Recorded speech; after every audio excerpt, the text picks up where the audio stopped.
은혜입니다. 저는 오늘 여러분들과 함께 재림 성도의 삶의 철학이란 제목으로 은혜를 누리기를 원합니다. 사도 바울은 빌립보서 4장을 자신의 인생의 철학을 닮은 이 장으로 기록을 했습니다. 빌립보서 4장 6절에 사도 바울은 오늘 우리에게 이렇게 권면합니다. 아무것도 염려하지 말고 오직 모든 일에 기도와 간구로 너희 구할 것을 감사함으로 하나님께 아뢰라. 그리스도인은 어떤 신앙의 삶을 살아내는 사람입니까? 그리스도인은 무엇으로 살아가는 사람입니까? 사도 바울은 빌립보서 4장에서 그리스도인의 삶의 철학을 논하면서 그리스도인이라고 하면 먼저 한 마음을 품어야 한다. 한 마음을 품은 사람은 서로 돕는 사람이다. 서로를 도와가다 보면 그리스도인은 기쁨의 신앙을 살아가는 사람이라고 그는 우리에게 말했습니다. 뿐만 아니라 기쁨의 삶을 살기 위해서는 먼저 자신이 부드러운 사람이 되어야 하고 남을 이해하는 사람이 되어야 하고 인내하는 사람이 되어서 남이 어떠하든지 그에게 관용을 베푸는 용서의 사람, 사랑의 사람이 되는 것이 인간다움이라고 사도 바울은 이야기하고 있습니다. 성도 여러분, 사도 바울은 자신이 지금 현재 처한 환경적인 삶으로 보아서는 결코 이런 삶을 살아낼 수 없었습니다. 그럼에도 불구하고 그가 그리스도인으로서 아름다운 신앙의 삶의 철학을 정립한 것은 예수 그리스도 때문이었습니다. 그래서 그는 그의 삶을 노래할 때마다 그리스도 예수 안에서 나는 기뻐하고 그리스도 예수 안에서 나는 한 마음을 품고 나는 그리스도 예수 안에서 관용하는 사람이라고 얘기하고 있는 것입니다. 성도 여러분, 사도 바울이요 끊임없이 우리에게 얘기하고 있는 것은 너희는 나를 본받는 자가 되라 라고 말하고 있습니다. 너희는 나와 같기를 원하노라. 너희는 함께 나를 본받으라.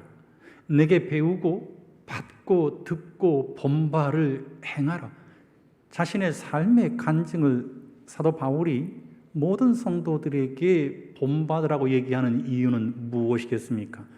자신이 염려 가운데 있었지만, 자신이 기뻐할 수 없는 환경 가운데 있었지만, 빌립보 4장에 이야기하고 있는 모든 그리스도인의 삶의 철학을 본받은 자가 되라고 얘기하고 있는 것입니다. 성도 여러분, 바울은 빌립보서 4장 6절 이하로는 그리스도인이 어떻게 하면 신앙적으로 아름다운 모범을 끼치면서 살아갈 수 있을 것인가를 우리에게 이야기하고 있는데, 그리스도인의 신앙의 삶의 철학은 무엇인지 사도 바울은 먼저 아무것도 염려하지 말고 라고 얘기합니다. 신앙인은 염려가 있지만 염려하지 않는 사람입니다. 그런데 성경 오늘 본문에 있는 말씀을 보면 아무것도 염려하지 말라라고 얘기하고 있습니다. 그런데 여러분, 우리가 염려 없는 사람이 있겠습니까? 모든 사람들은 근심이 있고 걱정이 있는 것입니다. 학생은 학교 성적이나 진학의 염려, 왕따의 문제, 청년은 취직과 결혼의 염려, 장년은 직장과 사업과 경제적인 문제, 노년은 자녀들의 평안과 자신의 건강과 그리고 경제적인 대책, 외로움 등의 염려가 있을 것입니다.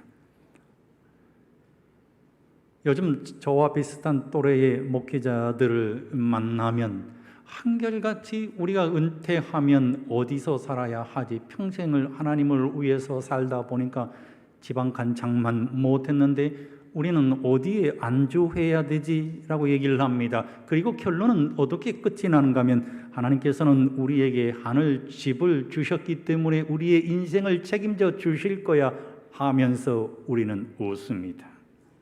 한 농부가 있었습니다. 그 농부는 참으로 염려가 많은 사람이었습니다. 한 지인이 농부의 집을 방문해 보니까 풀은 무성하고 집은 너무나 지저분해 보였습니다. 그래서 물었습니다. 이복의 친구, 장은 담궈 놓았나? 그랬더니 농부가 대답하기를, 이복에 나는 구더기가 무서워서 장을 담글 수가 없다네. 논에 모를 심었나? 가뭄이 찾아올까 봐서 나는 모를 힘을 엄두도 내지 못했다네 라고 얘기했습니다. 그래서 마지막으로 물었습니다. 그렇다면 자네는 감자는 밭에다가 심어 놓았는가? 벌레가 파먹을까 봐서 도무지 감자를 심을 수가 없었다네.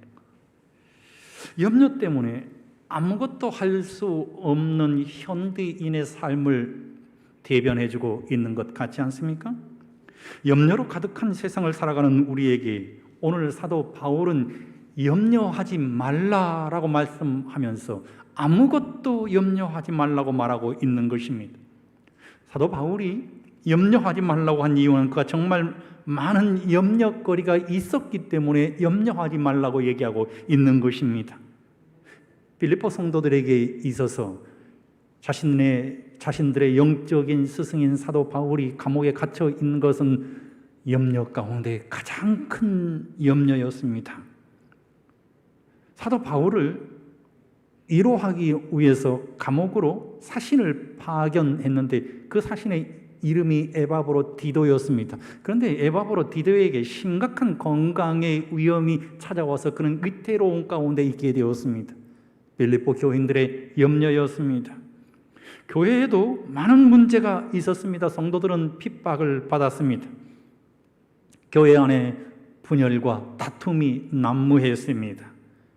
교회가 세속화되어 가고 있었습니다. 뿐만 아니라 교회에 거짓 교사들도 침투하기 시작했습니다. 개인적으로 성도들에게 있어서는 의식주 문제가 심각하게 대두되어 있는 상황이었습니다. 엄청난 염려거리를 가지고 있었습니다. 그런데 사도 바울은 염려하지 말라, 아무것도 염려하지 말라고 한 이유가 무엇일까요? 염려한다고 해서 그 염려가 해결되지 않는다는 것입니다.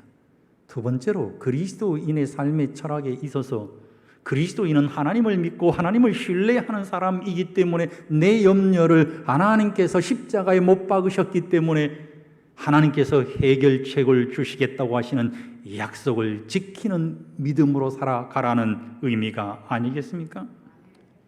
바울은 아무것도 염려하지 말라 명령형으로 오늘 우리에게 권고합니다. 여기에 명령형인 것은 하나님께서 우리의 모든 염려를 보장해 주시겠다는 말씀 아니겠습니까? 그래서 예수님께서 마태복음 6장 27절에 너희 중에 누가 염려함으로 그 길을 한 자라도 더할 수 있겠느냐? 그러시면서 요한복음 6장 33절에 예수님은 우리의 모든 염려를 이기셨다고 기록했는데 이것을 너희에게 이름은 너희로 내 안에서 평안을 누리게 하려 함이라. 세상에서는 환난을 당하나 담대하라.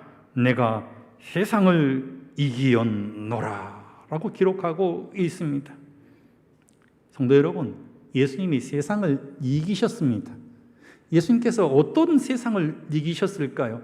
나에게 다가온 모든 환난과 나에게 다가온 모든 염려에 대한 시험을 예수님께서 십자가에서 이기셨다고 하시는 것입니다. 그러므로 우리의 모든 염려를 해결해 주신 예수님 앞에 나아가 사도 바울은 계속해서 권면하기를 오직 모든 일에 기도와 간구로 너희 구할 것을 감사함으로 하나님께 아뢰라라고 기록하고 있습니다. 염려에 대한 대안은 무엇이었습니까?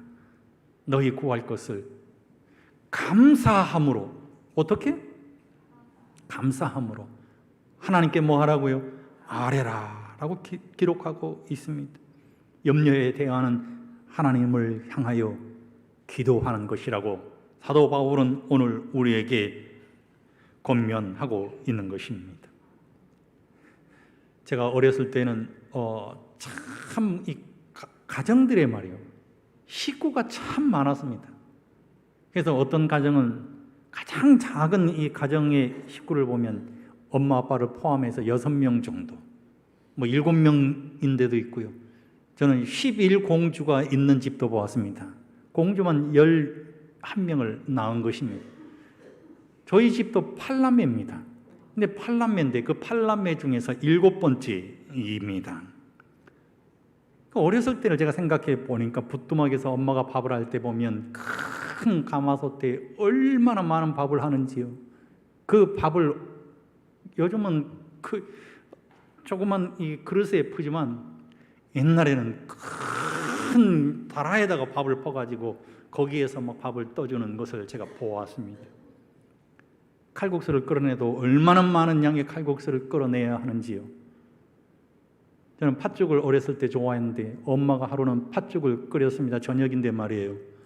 그것을 제가 문지방 위에서 쳐다보다가 팥죽을 먹고 싶어서 손을 뻗다가 팥죽 속으로 제가 들어가 버렸습니다. 그래서 지금도 손에 이 흉터가 있습니다. 얼굴이 들어갔으면 어떡할 뻔했습니까? 제가 부모가 되어 보니까 8남매를 키워낸 엄마와 아빠의 희생과 헌신과 정성이 얼마나 큰가를 알게 되었습니다. 제가 어렸을 때는 절대로 배고픈 것에 대한 염려가 없었습니다. 배고픈 것에 대한 염려는 내 몫이 아니라 엄마 아빠의 몫이었기 때문인 것입니다. 요즘 아이들의 염려도 다 부모가 대신하는 것 같습니다.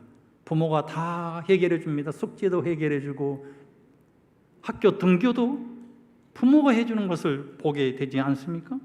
엄마 아빠가 해달라고 하면 모든 것을 해주는 요즘 세대의 아이들은 그것을 당연시하게 받아들입니다.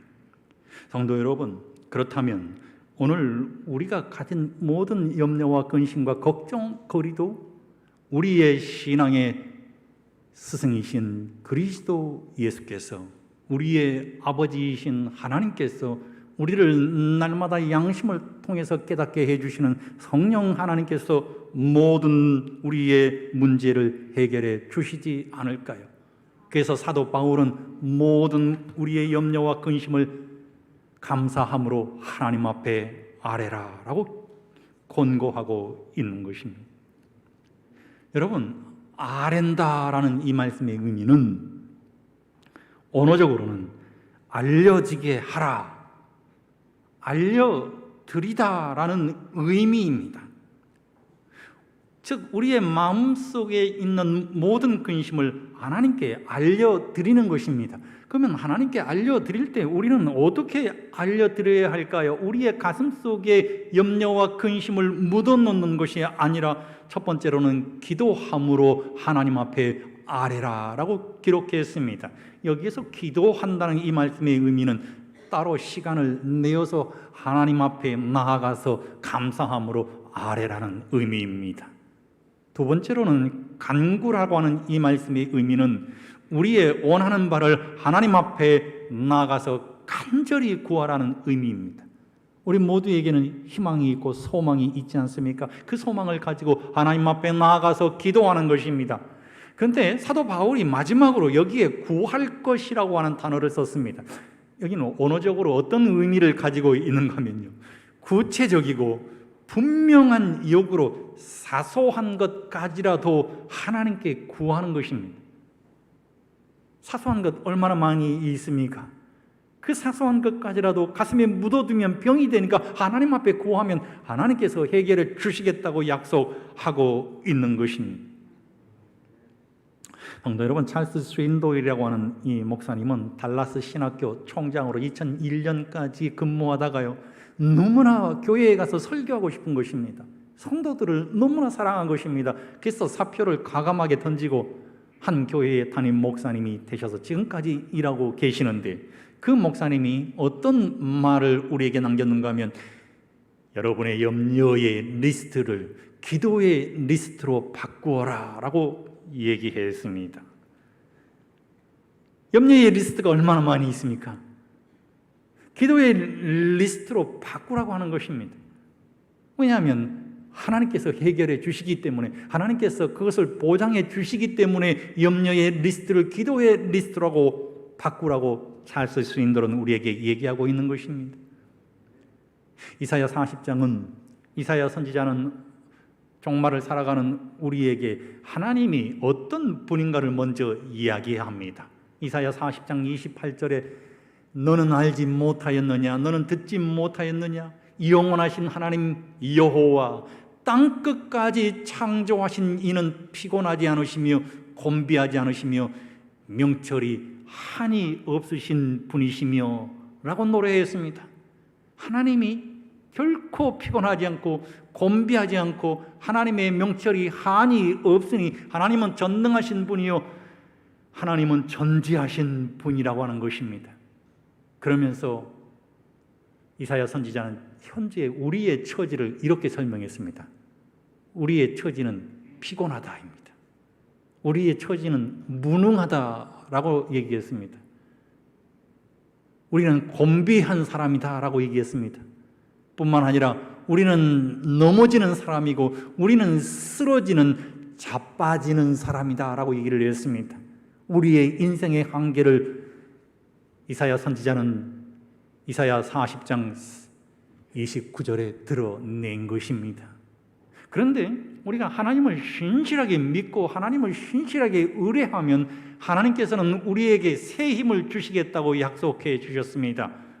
31절 오직 여호와를 앙망하는 자는 새 힘을 얻으리니, 우리는 무능한 사람이지만, 우리는 피곤한 사람이지만, 우리는 곤비한 사람이지만, 우리는 넘어지고 우리는 자빠지는 사람이지만, 우리가 하나님을 의뢰하고 하나님을 앙망하면 하나님께서는 우리에게 새 힘을 주시겠다고 약속하신 것입니다.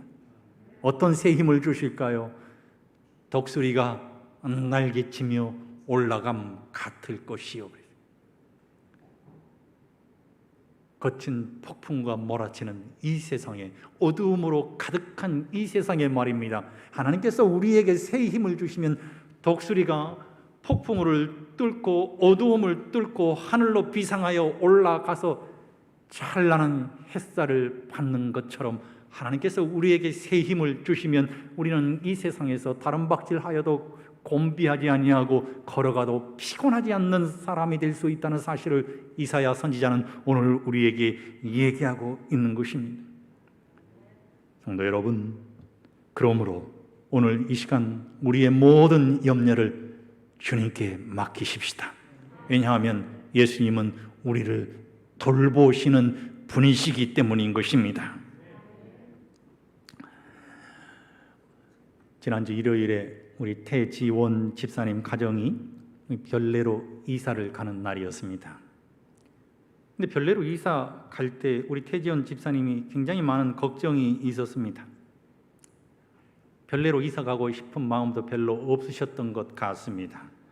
설상가상으로 이사 가는 날 비 예보가 있었습니다. 그래서 저희 목회실에서 하나님 비가 좀 안 왔으면 좋겠습니다.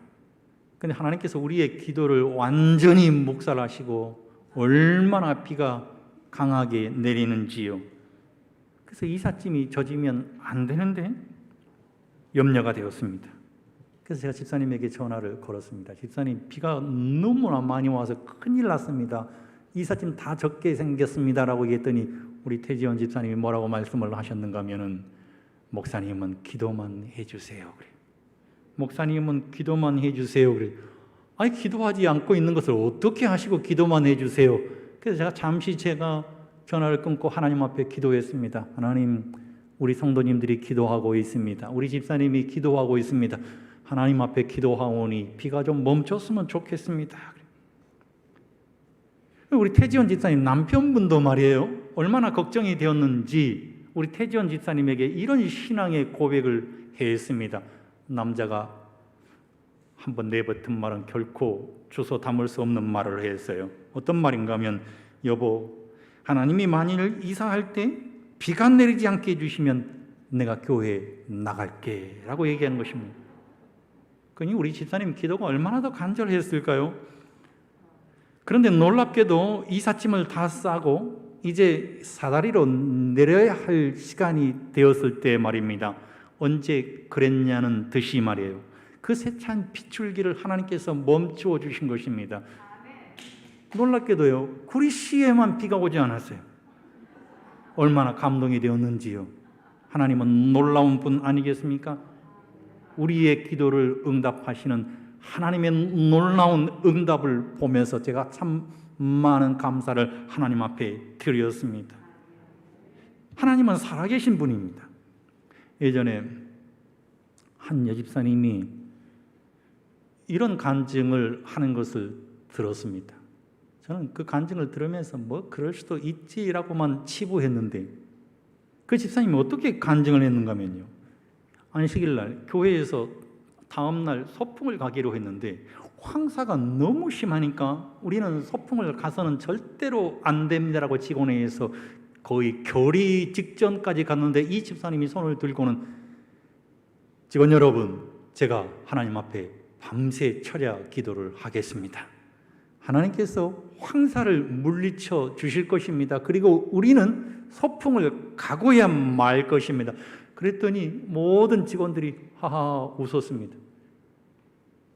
근데 정말 그 집사님이 밤새도록 하나님 앞에 나아가서 기도했습니다. 하나님, 황사를 물리쳐 주시고, 하나님, 기도하오니 우리가 소풍을 좀 가게 해 주십시오. 다음날 아침에 이날이 밝았는데 말입니다, 여전히 황사가 너무 진하게 끼어있는 모습을 보게 되었습니다. 그런데 얼마 시간이 지나지 않아서 말이에요, 바람이 불기 시작했는데 순간 모든 황사가 물러나고 교회는 소풍을 갈 수 있게 되었다고 하는 것입니다. 그러면서 그가 배를 타고 가면서 간증하기를, 여러분이 오늘 소풍 가는 것은 제 덕분인 줄 아세요? 한 사람의 기도를 하나님께서 응답하셨습니다. 제가 그 간증을 들으면서 참 믿음이 좋은 집사님이라고만 생각했는데, 이번에 우리 집사님이 이사를 가는 날 하나님이 태 집사님 한 사람을 위해서 구리시의 하늘의 비를 멈추게 하셨고, 제가 또 별내 하늘에도 좀 비가 좀 그치게 해달라고 하나님 앞에 기도했는데, 성도 여러분, 이삿짐이 다 내릴 때까지 비가 한 방울도 오지 않았다고 하는 것은 우리의 모든 염려를 감사함으로 하나님 앞에 아뢰면 하나님은 우리의 모든 염려와 근심과 걱정을 대신 져주신다는 사실을 성도 여러분, 경험으로 알게 해주신 하나님을 찬양하는 것입니다. 아무것도 염려하지 말고 오직 모든 일의 기도와 간구로 너희 구할 것을 감사함으로 하나님께 아뢰라. 그리하면 모든 지각에 뛰어난 하나님의 평강이 그리스도 예수 안에서 너희 마음과 생각을 지키시리라. 엘렌 화이트는 염려와 근심 가운데 있는 우리의 시선을 하늘로 돌리라고 권면합니다. 시대봉사 200페이지에는 우리는 믿음으로 하늘을 향해 눈을 돌릴 필요가 있다. 우리는 외관상으로 실패하는 것처럼 보여도 실망해서는 안 되며, 성공이 느린 것처럼 보여도 낙담해서는 안 된다. 우리는 성실한 일꾼이 거두어서 저장하도록. 그 다음에 성도 여러분, 우리 다 같이 한번 봉독해 볼까요? 시작. 은이나 금보다 더 귀중한 보화를 땅이 그의 가슴 속에 간직하고 있다는 것을 믿고 즐겁고 희망차고 감사한 마음으로 일해야 한다. 아멘입니까? 우리의 믿음으로 우리의 시선을 하늘로 돌리면 성도 여러분, 우리는 믿음으로 즐겁고 희망차고 감사한 신앙의 삶을 살아갈 수 있다고 하는 것입니다. 사도 바울은 빌립보서 4장 8절에 무엇에든지 신앙을 우리에게 권면합니다.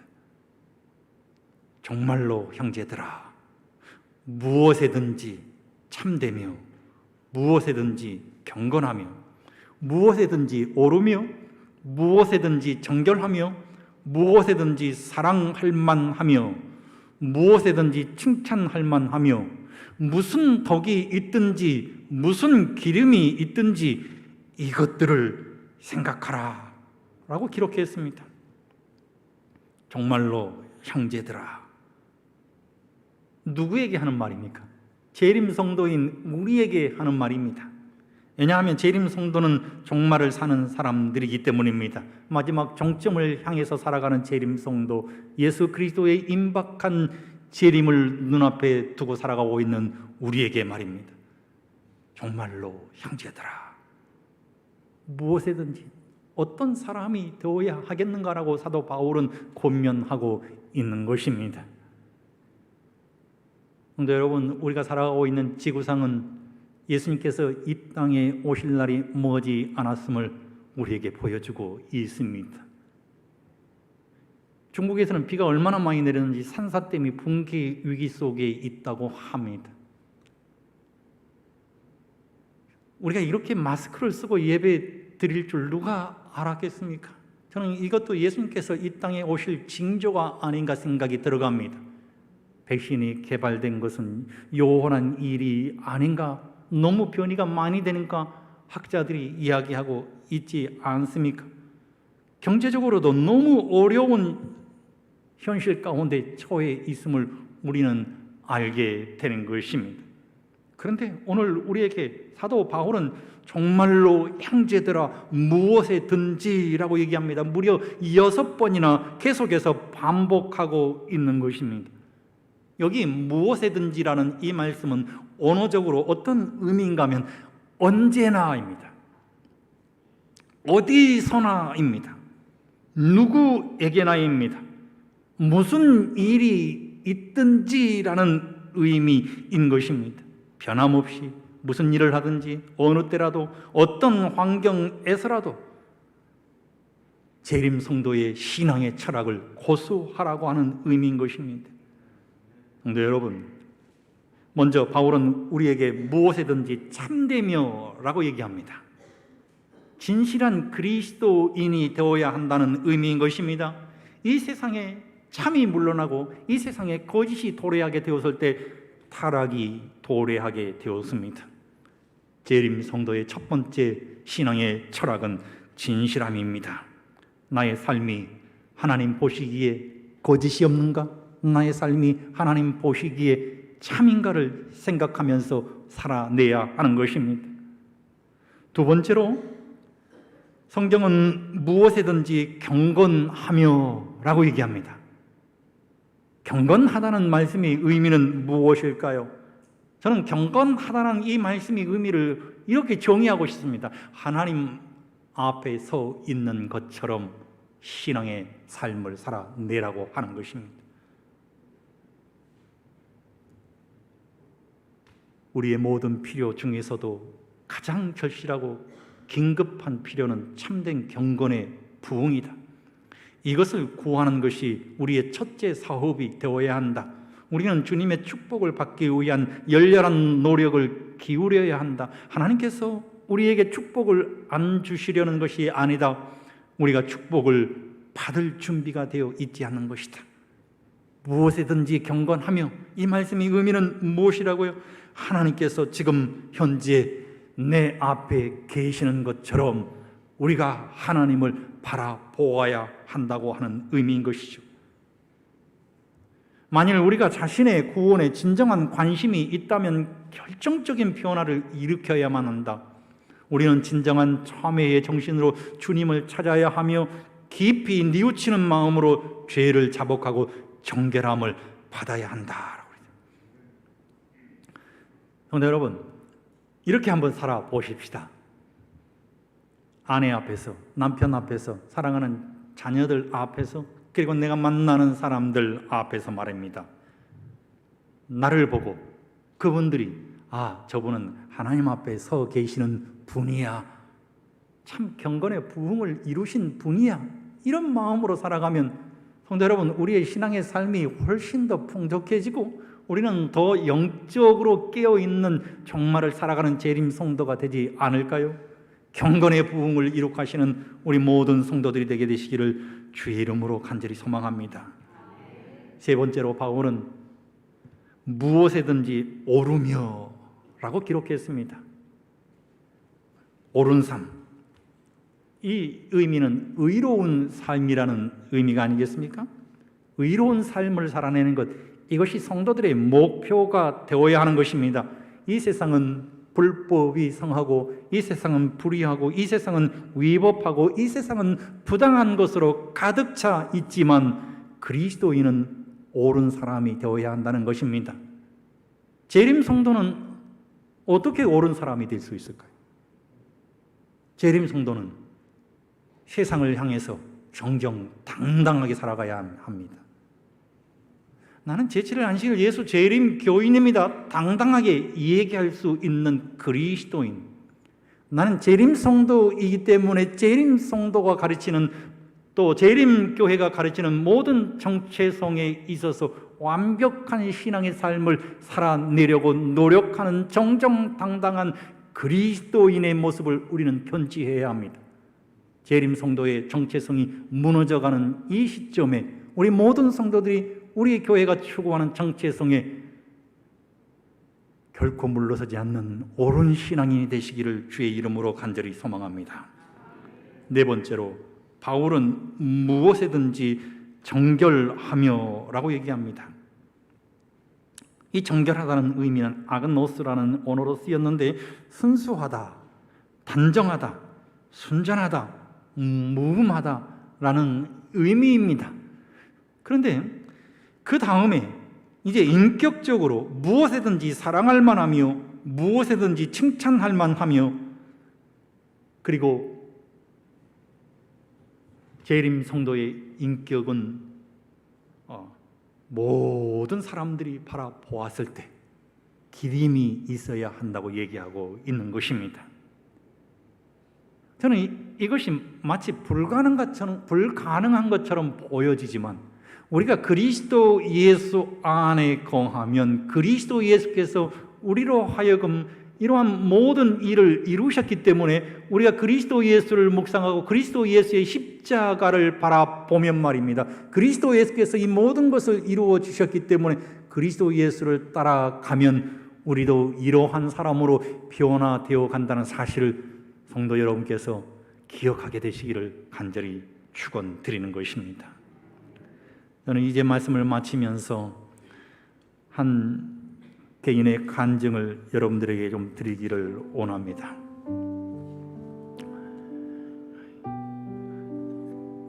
이분은 이 토마스 도르세이라고 하는 분입니다. 이 12살 때부터 이 파티에서 피아노를 연주하면서 이 생계를 유지한 분이신데, 1925년 네티 하퍼와 결혼한 다음에 아내의 권고로 교회에 나가고, 그리고 교회에 나가면서 엄청난 이 변화를 받았습니다. 주님이 함께 하시는 신앙의 삶을 살아내게 된 것입니다. 그 이후로 그는 시카고 필그림 침례교회에서 40년 동안 하나님을 찬양하는 지휘자로 일합니다. 그런데 어느 날 가을에 이 도르세이는 이 만삭된 아내 네티를 집에 남겨두고 초청받은 세인트 루스의 한 교회의 부흥 집회에 참석하게 됩니다. 미국 시카고에 살고 있는 찬양 인도자 도르세이가 세인트 루이스의 집회에서 찬양을 인도하려고 하는 순간 말이에요, 급하게 한 사람이 달려오더니 전보를 주었습니다. 그 전보를 펼쳐서 읽어보니까 시카고에 있는 당신의 부인이 지금 현재 이독하다고 하는 것입니다. 도르세이는 찬양 집회를 마치고 집으로 돌아왔는데 말입니다, 아내가 싸늘한 시신으로 변해 있었습니다. 배 안에는 사랑하는 자식도 있었는데 자식도 아내가 죽으니까 자식도 싸늘한 시신으로 배 안에 담겨 있게 된 것입니다. 그 전보를 받는 순간 집에 왔더라면 부인의 음성을 들었을 터인데 자책했습니다. 그리고 그 부인을 끌어안고 한없이 울었다고 합니다. 아내를 장례 예배를 치르고 집으로 돌아온 이 도르세이에게는 감당 못할 슬픔이 밀려왔습니다. 하나님, 왜 저를 버리셨습니까? 왜 감당 못할 시험을 주십니까? 하나님 계시지 않는 것 같습니다. 저는 더 이상 교회도 안 나가고 더 이상 찬양도 부르지 않을 거고 저는 더 이상 작곡도 하지 않겠습니다. 하나님 없는 신앙을 살아갈 수밖에 없었습니다. 설상가상으로 그는 정신적으로 이상한 사람이 되어서 정신병원에 입원하게 되었습니다. 그런데 어느 날 그의 사랑하는 친구가 찾아와서는요, 아무 말도 하지 않고 도르세이를요 피아노가 있는 작곡실에 딱 앉혀놓았습니다. 그리고는 문을 닫고 나왔습니다. 그때 창가를 통해서 햇살이 피아노의 흰 건반을 비추었는데 자신도 모르게 흰 건반 위에 손을 얹어놓고 곡을 연주하기 시작했습니다. 그의 가슴은 한없는 평안이 밀려오았습니다. 여러분, 거기에서 작곡된 노래가 이 노래입니다. 주님이여, 이 손을 꼭 잡고 가소서.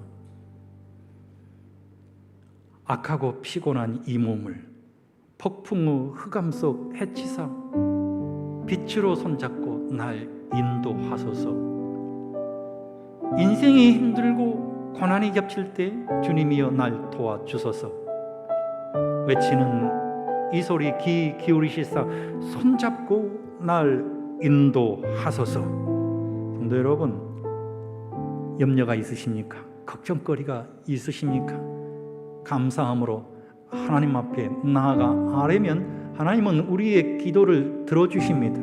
뿐만 아니라 우리 스스로는 살아낼 수 없는 재림 성도의 삶의 철학을 그리스도 예수와 함께하면 그리스도 예수께서 살아내셨기 때문에 우리도 살아낼 수 있다는 사실을 기억하게 되시기를 소망하는 것입니다. 제가 말씀을 준비하면서 페이스북을 보니까 이런 시가 있는 것을 발견하게 되었습니다. 청길 벼랑 끝 100m 전 하나님이 나를 밀어내신다. 나를 긴장시키려고 그러시나? 10m 전 계속 밀어내신다. 이제 곧 그만두시겠지? 1m 전 더 나아갈 데가 없는데 설마 더 미시진 않을 거야. 벼랑 끝 아니야. 하나님이 날 벼랑 아래로 떨어뜨릴 리가 없어. 내가 어떤 노력을 해왔는지 너무나 잘 아실 테니까. 그러나 하나님은 벼랑 끝자리에 간신히 매달려 있는 나를 아래로 밀어내셨다. 그리고 그때야 나는 알았다. 나에게 날개가 있다는 것을. 한 프랑스 시인이 날개를 펴세요라고 하는 이 시의 내용입니다. 참 감동스럽지 않습니까?